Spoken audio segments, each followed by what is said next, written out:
Good evening, ladies and gentlemen. Good evening, Mr. President. Good evening to you. I was just checking that my cameraman tonight was ready, but I think he was. Yeah. Ready as he'll ever be. Ready as he'll ever be, yeah. Right. So, this week's President's News. I'm going to start with, from the weekend, the South of England Cross Country Championships at Beckenham Place Park. And as we expected, quite a few club members were running there. And I'm pleased to say we did have some outstanding results on the day. So I'm going to work my way more or less up through the age groups. For the under-13 boys team of Finn Gotkind, Jake Martin, James Bunt and Alex Smith came 8th. The under-13 girls team of Alba Homers-Yao, Evie De Bruin, Sophia Mossy and Isabel Jenkins were 4th. The under-15 girls team of Aoife McDonald, Sophie Tran, Ariana Jenna Hurd and Charlotte Stevens were 10th. The under-17 men's team of Jed Starvis, Alexander Middleton, Mark Constable and Henry Verster were also 10th. The under-20 women's team of Hannah Clark, Caris Firth, Aoife Barnes and Olivia McGee Brown were 7th. The senior men's team of Mika Evans, Kevin Finney, Dan Kennedy, Tom Desborough, Gregory Bull and Peter Brooks came 17th. And the senior women's team of Morgan Squibb, Jess Keane, Millie Smith and Zoe White came 4th. But the best results of the day, in the under-17 women, Eliza Nicholson was 1st. Unfortunately, we didn't have enough runners to make a complete team in that category. And in the under-15 boys, Joseph Skanes was 1st and Joseph Hill was 3rd. And they were joined by Alex Martin and Luca Maloney Podro for a team silver medal. Yeah. Now, as Pat Cownan pointed out, this could be only the second time we have had 2 individual gold medalists at the Southers, since Gemma Viney and Tim Dickinson did that in 1996, when we also won a clutch of team medals. So congratulations to all of the athletes, and many thanks to the coaches, team managers and other supporters who helped make this happen. Thank you so much.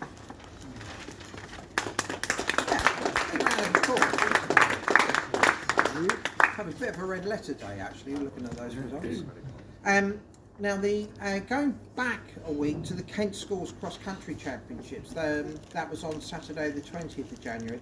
I covered the individual results last week, but unfortunately I neglected the team results because I didn't know where to find them on the internet, but I do now. Now, most of our club athletes who were running were representing Bromley, the Bromley area, and I expect most, if not all of them, were in the Bromley teams came from our club. And it was remarkable. So for the Year 7 girls, the A team came 1st and the B team came 3rd. The Year 7 boys, the A team came 1st and the B team was 6th. The junior girls, the A team were 1st and the B team were 4th. In the junior boys, the A team came 1st and the B team was 7th. For the intermediate girls, the A team came 1st. The intermediate boys, the A team came 1st. And for the senior girls, the A team came 3rd. And for the senior boys, the A team came 2nd. So brilliant set of results for the Bromley area. Well done, everyone. Now, also, at the same weekend, was the London Indoor Games for the seniors and under-20s, and the results weren't available this time last week, but they are now. So it was 2 days of competition at Lee Valley. It's a slightly odd format, but over the 2 days of the competition, quite a few of our club members came away with season bests, as you might expect in January, but also PBs, which is great. In the 60-metre sprints, there were PBs for Sean Ampofo, Oscar Whitcomb, Zara Okoro-Ruffo and Faith Akinbileji. Now, Faith's time of 7.34 put her very briefly at the top of the national rankings at 60 metres. Bear in mind she's under 20 until Asher Phillip ran 7.29 on Monday, but Faith is top of the under 20 rankings. In the 200 metres there were PBs for Joseph Merry, Oliver Driscoll and Daniel Goriola, and a PB for Julia Newman in the 400 metres. In the under 20 60 metre hurdles, Daniel Goriola ran a PB of 7.69, which puts him 2nd in the national under 20 rankings. And in the pole vault there were PBs for the brothers Finn and Ethan Kitteridge. So congratulations to all of you who got a good result that weekend. and I'll give you the results for the younger age groups who competed last weekend when they become available, because they're a wee bit behind on getting those out. Moving on to parkrun from last Saturday, no doubt due to many of you running in the southern cross countries, we had just the 40 members taking part across 16 different parkruns, and the best placings were Ashley Pearson, who was first female finisher at Orpington, and Graham Lugar, who was fifth finisher at Bromley. Tony Pontifex was the furthest park running heathen from the clubhouse. He ran at Harkerville, which is on the south coast of South Africa. It's some miles, I understand it's about a 5-hour drive out going east from Cape Town, if you know the area, which I don't. Upcoming events, now I think this coming Saturday is the South East inter-counties cross-country for schools. I can't find any information for it on the internet. It's in the calendar, but there's no information about where it is and who's entered. On Sunday, we have the club 10-kilometre cross-country over the new course at Norman Park. This includes the Veterans Championship, but not, as previously stated, the mob match versus Beckenham Roadrunners and Croydon Striders, who are not going to send runners because they've got prior commitments or clashes with other events, apparently.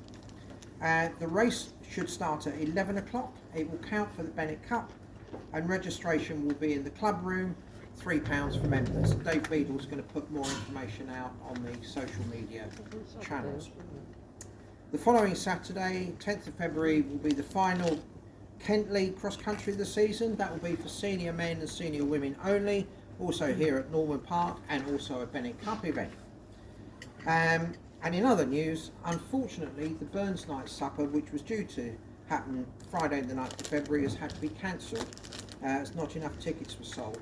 That is a shame. I hope it can be revived next year and continue an old tradition of the club.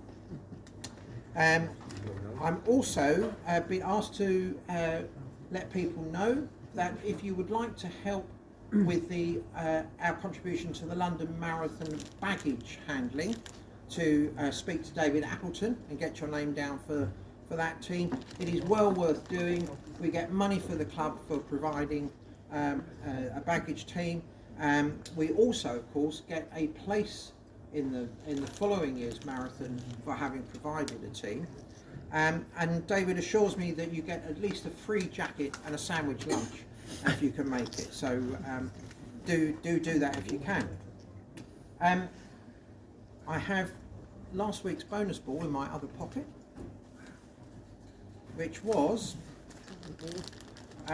number 16, which belongs to Alan Pickering. Oh, well done, Mr. Pickering.